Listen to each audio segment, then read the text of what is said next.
Sa mapagpalang araw po sa inyong lahat. Ngayon po ay Martes, November 8, 2022, ika-32 linggo sa karaniwang panahon. Tayo po ay nagpapatuloy na magnilay sa unang pagbasa. Ito po ay hinango sa sulat ni Apostol San Pablo kay Tito, chapter 2, verses 1 to 8 and verses 11 to 14. Pinakamamahal, ang ituro mo'y yaong wastong aral. Sabihin mo sa matatandang lalaki na sila'y maging mahinahon, marangal, matimpi, matatag sa pananampalataya at pag-ibig at matyaga. Sa matatandang babae naman, sabihin mong sila'y mamuhay ng maayos, huwag maninirang puri at huwag mahilig sa alak.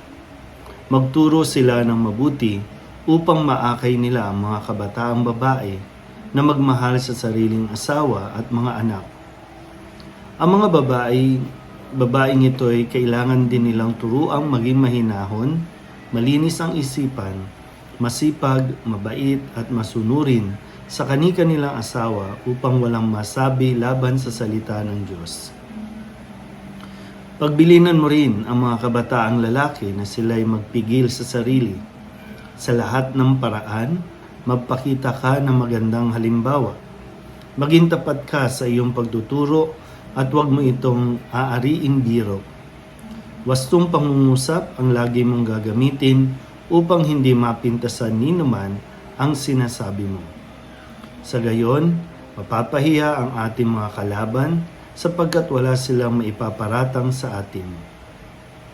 Sapagkat inihayag ng Diyos ang kanyang kagandahang loob na nagdudulot ng kaligtasan sa lahat ng tao.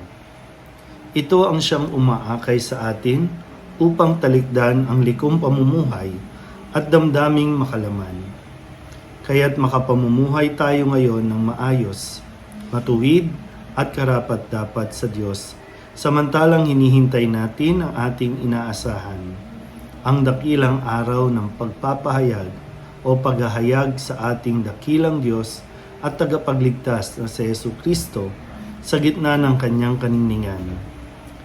Ibinigay niya ang kanyang sarili upang iligtas tayo sa lahat ng kalikuan at linisin para maging kanyang bayan na nakatalagang gumawa ng mabuti. Ang salita ng Diyos. Muli po, isang mapagpalang araw sa inyong lahat. Tayo po ay napapatuloy sa ating pagninilay sa sulat ni San Pablo kay Tito. Ito po ay meron lamang 3 chapters. So, ngayon po ay nasa chapter 2 tayo. Ito yung ikalawang bahagi ng sulat ni San Pablo. Na dito nga po, pinapayuhan si Tito ni San Pablo kung paano niya tuturuan ang matatandang lalaki, ang matatandang babae, na siya naman dapat magturo sa mga kabataang babae, ang kabataang lalaki at mga alipin. So kung paano po sila tuturuan, at dito nga sinabi ay sa matatandang lalaki, maging mahinahon, marangal, matimpi, matatag sa pananampalataya, pag-ibig at matyaga.